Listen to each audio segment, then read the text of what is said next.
Sonic Heroes is a 3D platformer developed by Sonic Team and released for the GameCube, PlayStation 2, Xbox, and PC in late 2003 and 2004. Despite strong critical and commercial acclaim for both Sonic Adventure and Sonic Adventure 2, Sonic Team opted to start over with a clean slate for the Hedgehog's third major 3D outing, rather than create a third adventure title. While the adventure titles were rich with multiple playstyles, including treasure hunting, shooting, digital pet raising, and fishing, with Sonic Heroes, the game director wanted all of the focus to be on a single playstyle, action. The director also wanted to make the game more accessible to new players, as this would be the Blue Blur's debut on both the Xbox and PlayStation 2 consoles. Therefore, multiple character teams were created to appeal to different tastes and skill levels. Team Rose acts as the game's easy mode for younger or newer players, while Team Dark acts as a hard mode for seasoned veterans. Unfortunately, despite the streamlined gameplay and accessibility tweaks, Sonic Heroes would not go on to receive the same critical acclaim as the previous Sonic titles.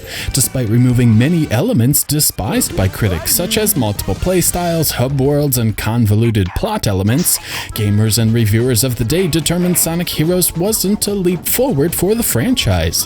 Retroactively, others have marked this release as the beginning of Sonic's downfall. Still, the game managed to sell reasonably well, shipping over 2 million units worldwide, in spite of the lukewarm review scores. So, is Sonic Heroes an underwhelming entry into the Sonic the Hedgehog series, or is it misunderstood?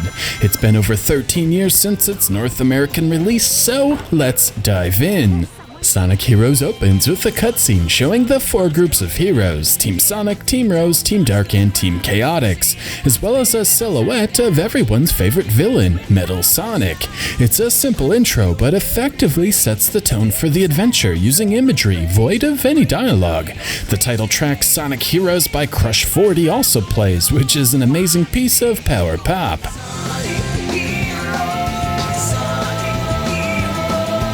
After the intro, Sonic Heroes presents the player the choice between one of 4 adventures with the aforementioned teams. Regardless of the team chosen, the controls are generally similar between all 4 teams. While looking at a screen showing 12 different characters seems daunting at first, the main hook in Sonic Heroes is not the 4 different stories, but rather the team element. Being a longtime fan of the Sonic franchise, I rather dig the fact while playing through Team Sonic's story, I can switch on the fly between Sonic, Tails, and Knuckles. And while I'm not as invested in the other 9 characters, the concept in itself is intriguing.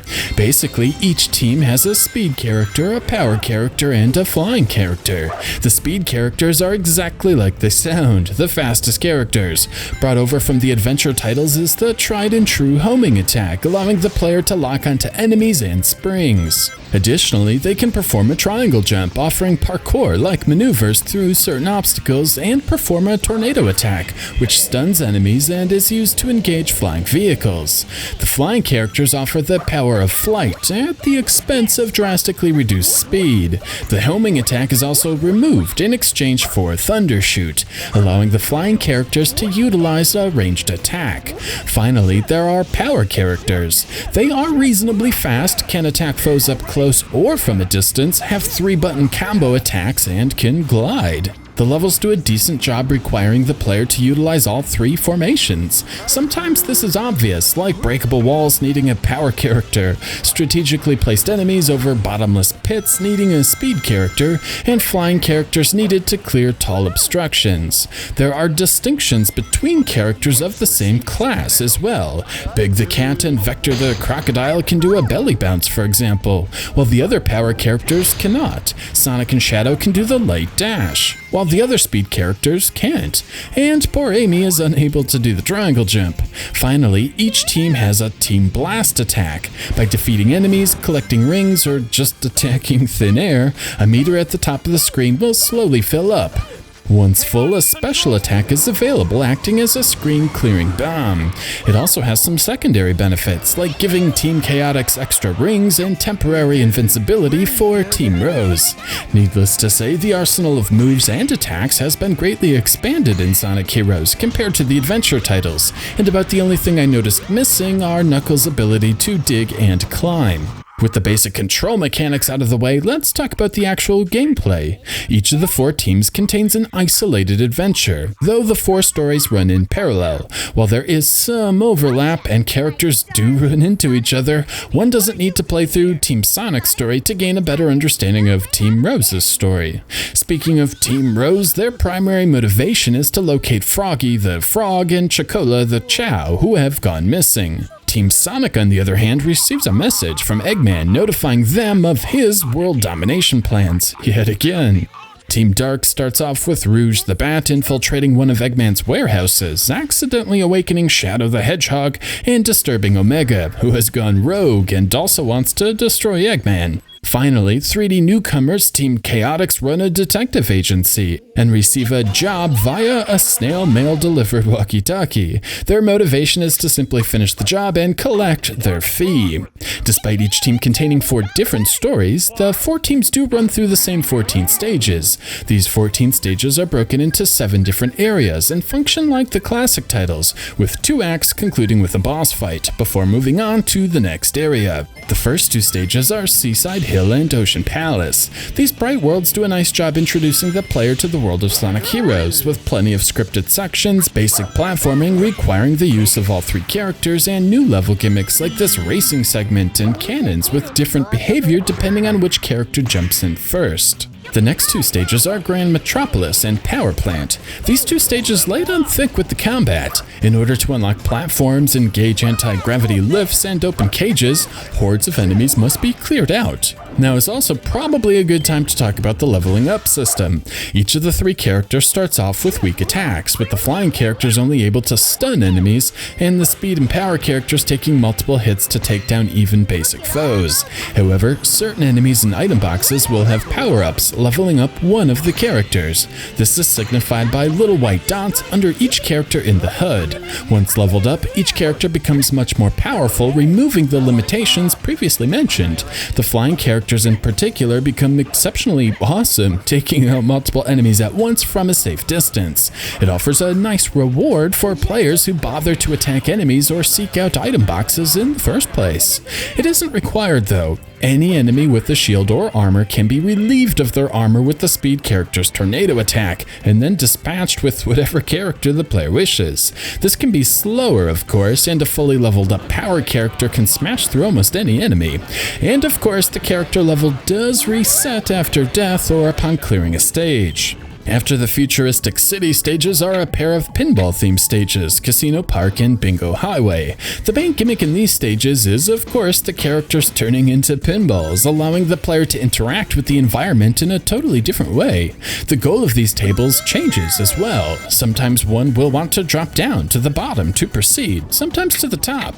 Other times the end goal is hiding in them, and other times they act like a racetrack. In between the various pinball tables are traditional platforming segments with moving dice platforms and plenty of springs. I wouldn't call these levels good, and I'll explain why later, but I do appreciate the attempt at creating different challenges for players to overcome. Following the casino themes is an American West theme with Rail Canyon and Bullet Station. Both of these feature a heavy emphasis on rail grinding. Even better are switches that change the direction of the rails. Oftentimes these are automatic, simply there for the visual spectacle, but these are also used as minor puzzle elements, forcing the player to determine the correct configuration to proceed forward. When the player isn't grinding, they are challenged to use the different formations to clear obstacles. Flying characters get over tall fences, speed characters tornado up poles, and the power characters glide up air currents. If one survives the grinding, they'll be treated to the Frog Forest and Lost Jungle. Both of these areas feature a dynamic element that alters the layout of the stages. Littered throughout are frogs, and when the player gets near one, the frog will display an exclamation mark and perform one of 2 actions. The light-colored frog causes the jungle to rain. This rain causes certain plants to grow, creating platforms leading the way forward. Hurrah! Doesn't look like we'll be able to move on. Dark frogs do the opposite, causing the stage to go dark and forcing plants back into hiding. This can be helpful, causing fruit to fall and crush enemies, but also hides platforms leading to bonus items. These are basic concepts for sure, but really help this forested area feel completely different than the locations before it. It also helps them feel completely different than the forested areas in the previous Sonic titles. Clear the mystical jungle stages, and next are some haunted levels, Hang Castle and Mystic Mansion. These two stages play off each other well, with Hang Castle representing the outside of a creepy castle, and the inside representing the inside. The outside area is particularly interesting as orbs will cause the level to turn upside down. This means in one part of the level the player is racing through a loop, but later on grinding on the outside. Thankfully, there is no strange gravity either, and the level flipping is mostly used as a gimmick, turning the level upside down, finding a switch, then returning things right side up. Once inside the mansion, the orbs return but don't turn things upside down, instead causing things to change, like a skeleton altering positions or causing enemies to appear.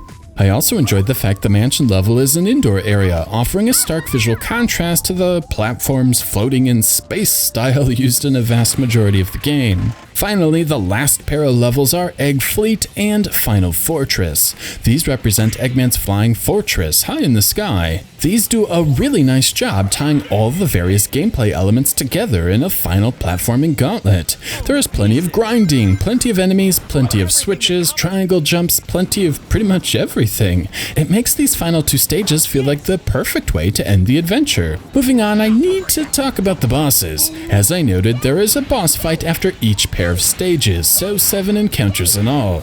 These come in 3 different flavors. The most traditional is the Eggman encounters. The Mad Doctor has 3 different creations to try and take down the heroes. The Egg Hawk, Egg Albatross, and Egg Emperor all function in a similar fashion. First is a chase phase, where the player needs to chase after the robot while avoiding attacks, and then an attack phase, where Eggman stops and leaves himself vulnerable to attack. Like the various enemies, connecting with an attack will result in a hit point meter showing up, giving the player an idea of how far along the fight is. The Egg Albatross is perhaps the most interesting. This starts off as a flying battleship.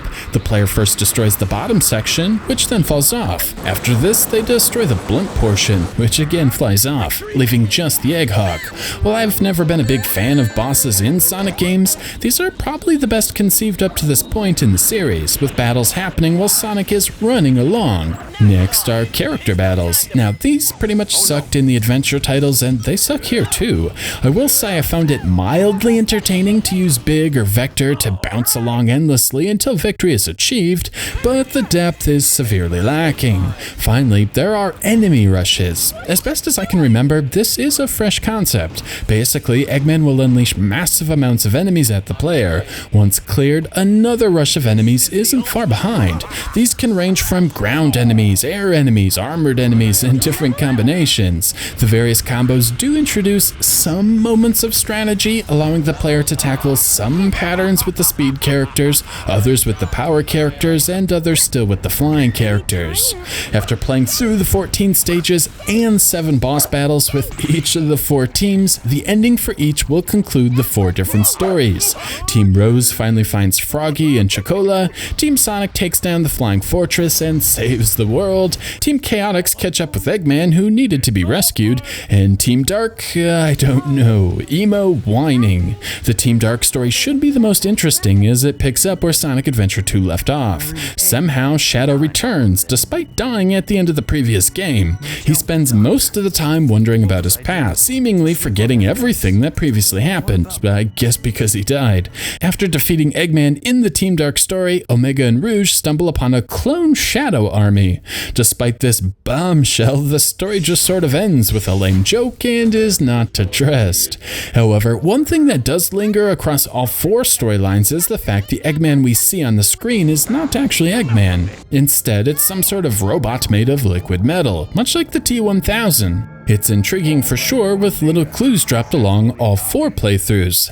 At the end of the Team Chaotix story, for example, we learn Eggman was imprisoned the entire time, meaning something else was the real villain.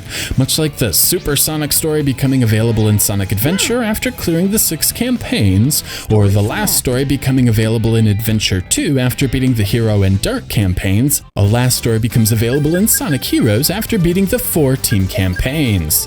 You need to collect 7 Chaos Emeralds to select the last story.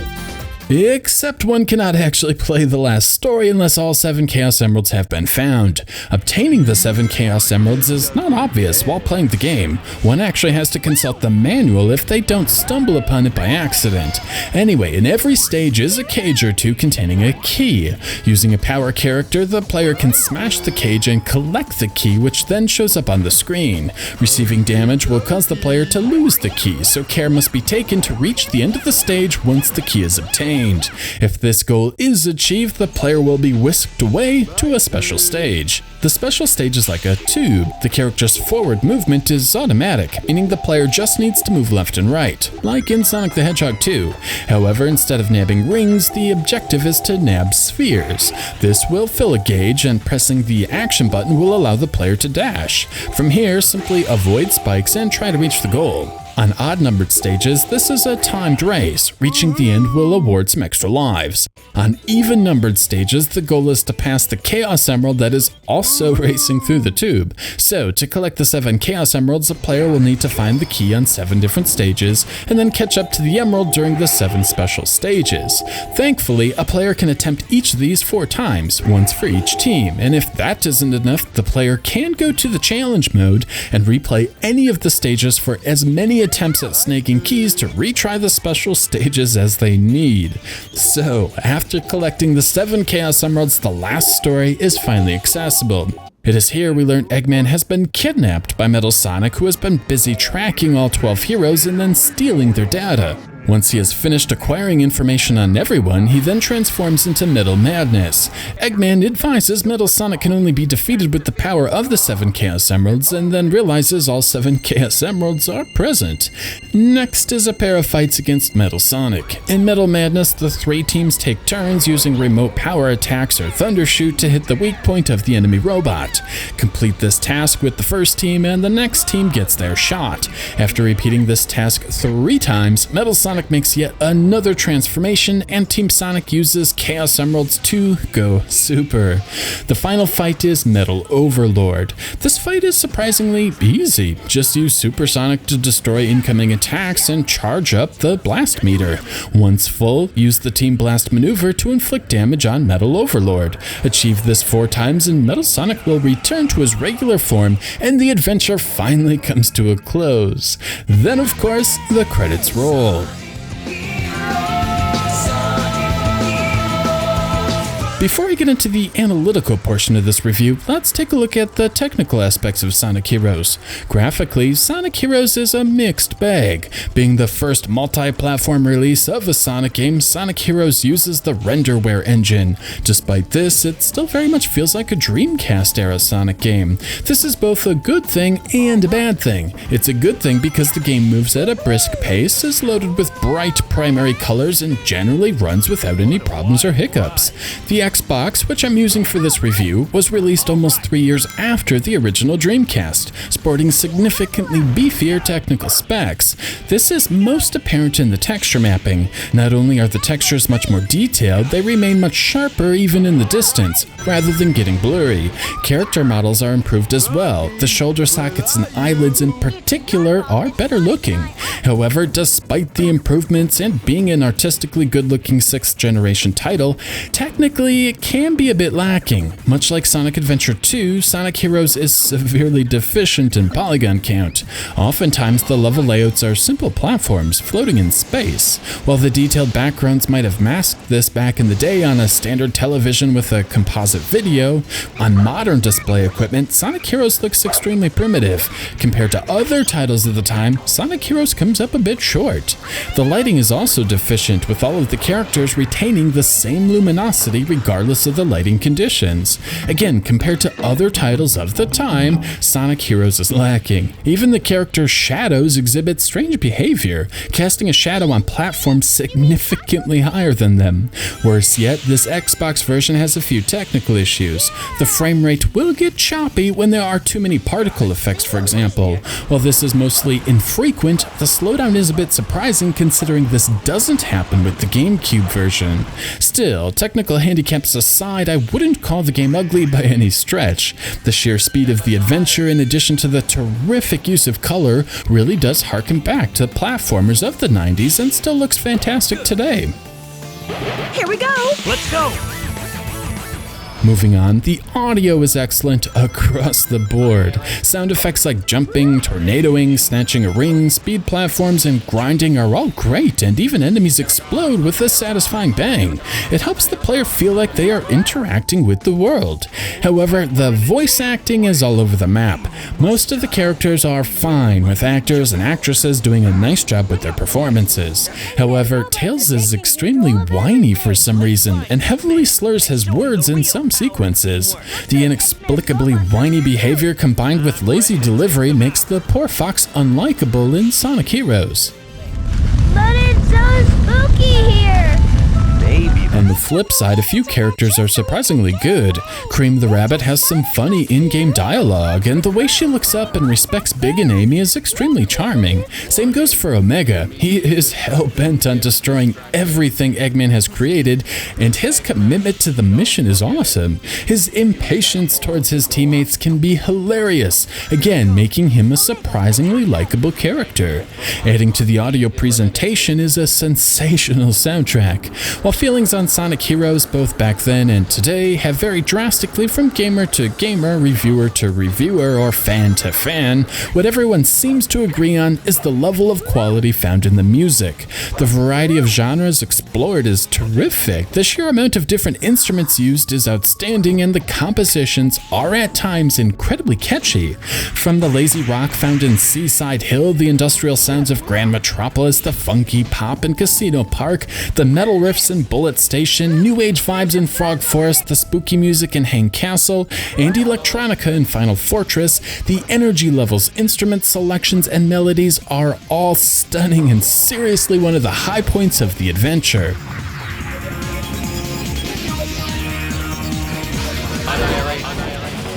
Level up!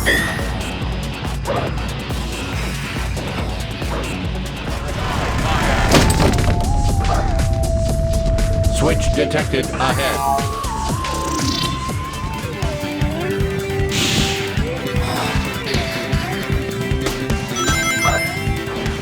Level up! Let's go! Whee! Got it! Leave it to me!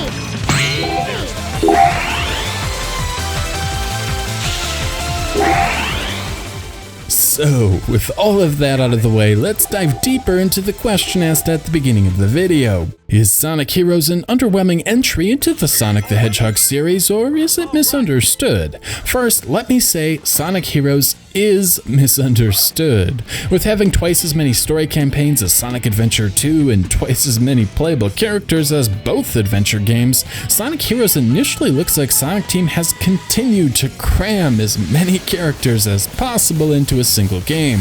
This is a facade, of course. Sonic Heroes is easily the most streamlined Sonic game of the Dreamcast era. As the developers intended, there is just a single gameplay style. And I have to say, I appreciate the laser focus on speed and action.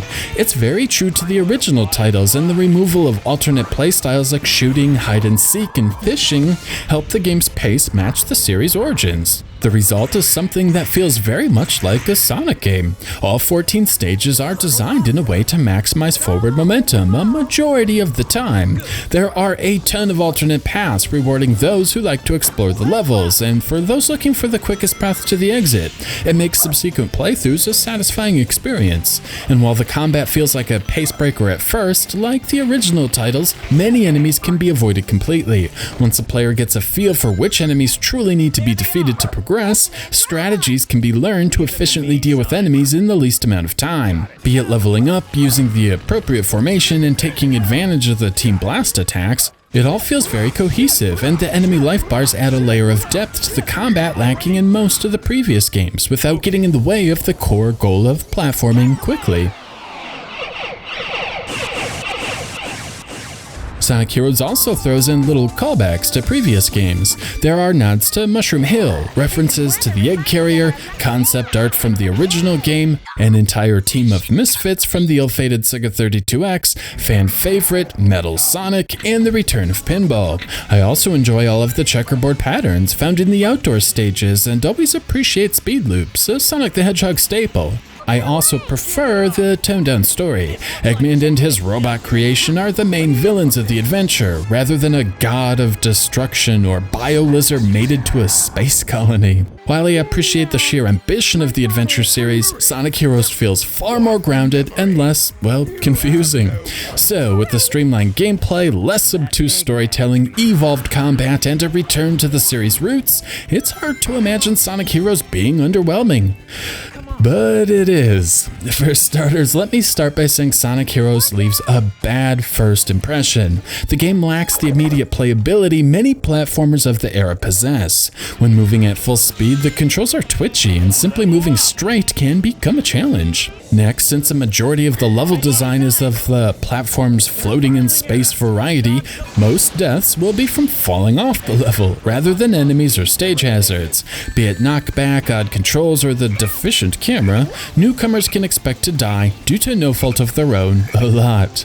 To make matters worse, the checkpoint system can be a real pain. In this area, notice the timer when I die, 12 minutes and 22 seconds. When I am taken back to the previous checkpoint, the timer reads 8 minutes. Well over 4 minutes has been lost. This can be incredibly exhausting on a first playthrough. Next, the very structure of the game is daunting. The 14 stages and 7 boss fights must be completed 4 times. That is 56 stages and 28 boss encounters. It's an exhausting task and an awfully big ask just to see the true ending of the game. So daunting, in fact, my first playthrough for this review took a whopping 23 hours. Needless to say, the sheer monotony and unfair deaths made this a dreadful experience. Thankfully, my second playthrough was a much more reasonable 11 hours. Still, with the game's learning curve behind me, I can't help but feel underwhelmed by Sonic Heroes. First, Sonic Heroes has a ton of different moves. In fact, 6 pages of the instruction manual are given to detailing all of the various maneuvers of the 3 different formations. Considering the original game used just a single button, this feels extremely out of place for a Sonic game. That in of itself doesn't make it bad, but most of the maneuvers are mostly pointless and never really needed. Amy has various tricks she can do with her Pico Pico hammer, for example. Big can perform an attack by waving his fishing rod in a giant circle. Vector can shoot notes out of his mouth, and Omega can perform a similar action with flames. But all of this extracurricular activity is pointless when the character grinds to a halt and other maneuvers perform similar damage without causing the player to stop. On subsequent playthroughs, players will learn to stop performing these unnecessary attacks, leading to a smoother experience. Other things have to be learned as well. Sonic Heroes has a lot of rough patches needing to be learned and avoided. Rail Canyon has paths that will literally lead you to death. Following the normal, logical path provided by the game's design will result in death. In another spot, enemies' projectiles can go straight through walls, which means when riding the flower, one can die because of poor collision programming. Again, not the player's fault. There are other programming oddities as well. Somehow I fell between 2 speed platforms that were right next to each other. This turtle wouldn't activate, which is necessary to defeat it, defying the behavior of every other turtle in the game, which starts shooting once you get close. In this area of Lost Jungle, the game teases the player with a balloon. If you jump to it and then swing off the vine, you die.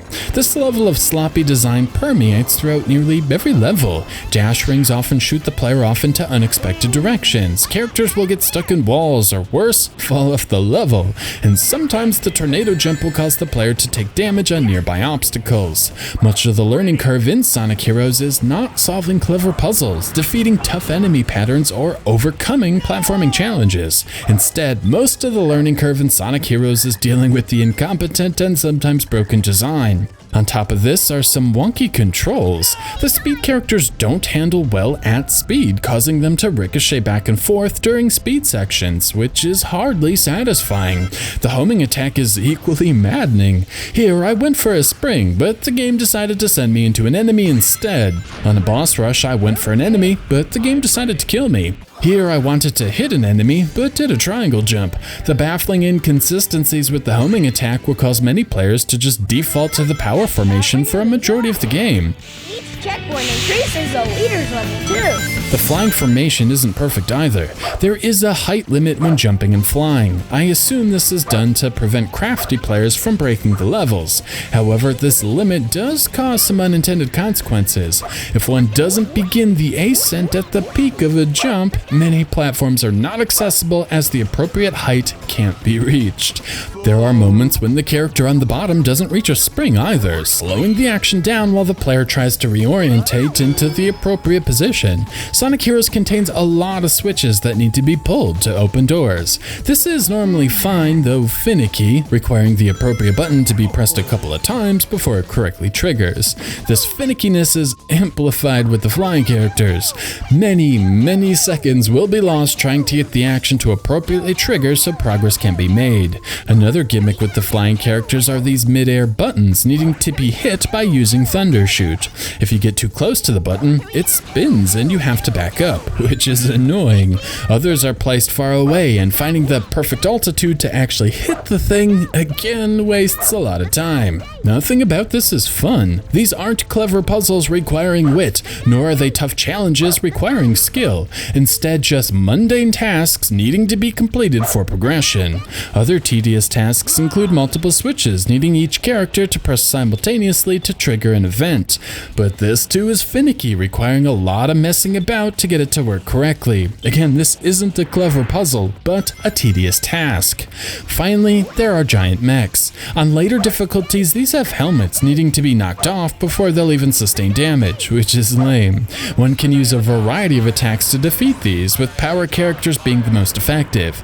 Interestingly, a fully powered Tails can freeze them with Thundershoot, which is nice. Still, with the knockback and questionable hit detection, I often found myself just attacking the air to fill the Team Blast meter, and then using the Team Blast attack to dispatch these in the least stressful way possible. With the control issues, questionable level design, and mundane tasks, I can't help but feel Sonic Heroes really lacks the polish other 6th generation platformers of the era had. Sonic Heroes still contains many of the same design issues found in the first Sonic Adventure game, and it really doesn't feel like much was learned in the 5 years between the games. I also have some issues with the game's overall length. Granted, the length of a game is definitely more subjective than control problems and level design glitches. While Team Rose, Team Sonic, and Team Dark represent different difficulty levels, Team Chaotix has completely different win conditions. Rather than simply reaching the end of the level, they usually have to find a certain number of widgets in order to complete the stage. If the win condition isn't satisfied upon reaching the end of the level, the player is warped back to the beginning to find what was missed. Sometimes this concept can be a lot of fun. It forces the player to be extra observant to notice all of the trinkets. On the stages where there are more trinkets than required, this also means one can complete the stage faster on repeat playthroughs. Other times, collecting can just be an extremely tedious task, like defeating every single enemy in a stage or putting out 60 torches with the tornado move. Yeah, go. However, a couple of these missions are genuinely interesting. Espio the Chameleon can cloak himself after performing the tornado move, meaning enemies cannot detect him. There are 2 missions where one cannot be detected by an enemy or the player fails. Figuring out how to pass certain areas without the benefit of the team mechanic was an interesting alternate gameplay style that didn't ruin the flow of the game. Still, that doesn't excuse the fact the player is forced to replay each stage 4 times. Sure, Team Rose has shorter stages, meaning new areas are presented with Team Sonic and Team Dark, and there are some minor changes with all 4 teams, meaning some gimmicks are skipped or added, but these alterations don't prevent the feeling of deja vu. I can't help but feel like the forced repetition should have been optional, like in Sonic Adventure 2. If one wants, there are alternate mission goals in the challenge mode for all 56 stages. Players can complete these for more emblem rewards and even attempt to get A ranks on the original missions and extra missions, if they so choose. Again, it's optional and there for players who want to perfect their skills, and not required just to see the canon ending. Less subjective are the bosses. Not a single encounter is very good. As everyone watching this video knows, the character fights can be completed with just the tornado attack. Simply spam this until victory is achieved. Pretty lame. The enemy rushes aren't much better. The fact the biggest struggle with these is not falling off the stages. There is little strategy needed at all. Perhaps the most important question for the player will be when to use the Team Blast attack. This brings up some issues with the secondary features of the attack as well, as Team Chaotix receives bonus rings when using the attack that seem tied to the amount of enemies defeated, and rings are one of the things that fill the Team Blast meter up. It can be easy to get into a chain of Team Blast attacks basically breaking the game, and also receiving plenty of extra lives thanks to having hundreds of rings. Team Dark has the opposite problem. The secondary effect of the Team Blast attack is freezing the game. That means during boss fights, one has to wait for the effect to wear off before the next wave of enemies will appear. During the actual game, it's even worse. One has to wait for the effect to wear off for doors to open, which is silly. Finally, the Eggman encounters just aren't satisfying. A majority of the time is spent doing this.